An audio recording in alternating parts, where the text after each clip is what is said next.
So apparently Rick and Morty has directly influenced Star Wars, and we have to talk about this. And no, it wasn't the vertical lightsaber stint from the last episode. I hope they taught Jedis not to drop those bad boys before Order 66 though. Seriously, some food for thought. Before we get into this weird little video, make sure to like this video and subscribe to Movie Smoothie so we can hit our sub goal of 69,420 subscribers. I think it would be pretty funny, and that's literally my only goal with this page. Make sure to check out my other channels too, Killjoy Jake, where I cover horror movie news, and Golgotha, my brand new gaming channel I plan on starting real soon here. Alright, but now let's get back into Rick Wars, or Star Morts.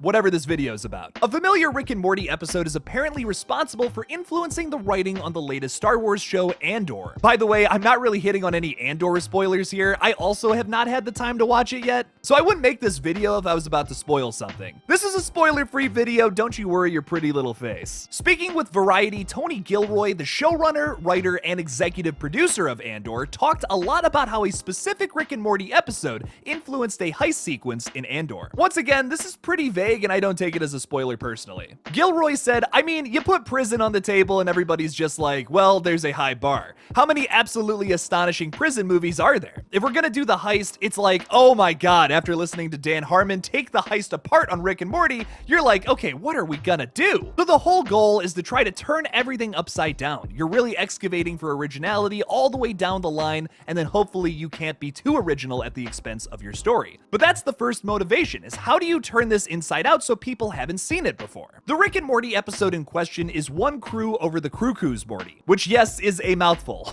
in which Rick Sanchez proves to his grandson Morty that heist movies are repetitive and, well, played out. He hilariously does this to stop Morty from pitching his own heist movie to Netflix. It's a weird one, folks. Rick even does a little heist with an entire group of zany characters, including Mr. Poopy Butthole, and it spawns one of my favorite jokes from that entire season. You son of a bitch, I'm in.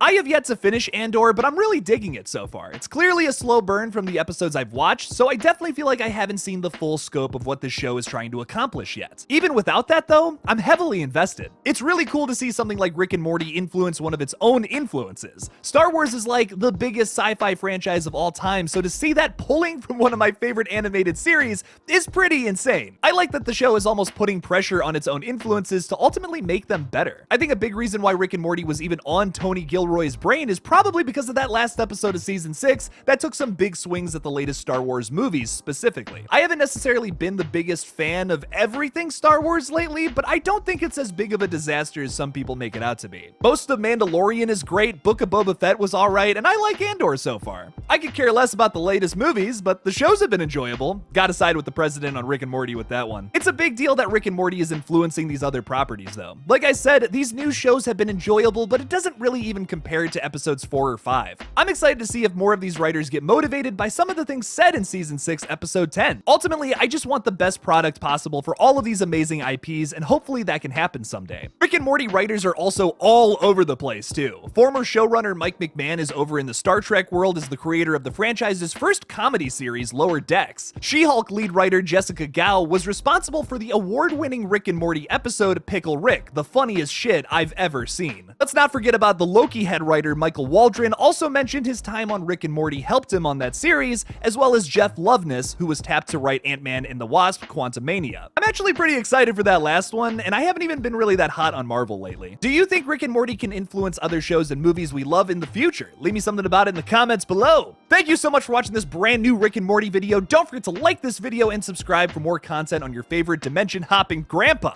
Make sure to check out my other pages too. The links for those are in the description below, and I'll see you in the next one, Space Cowboy.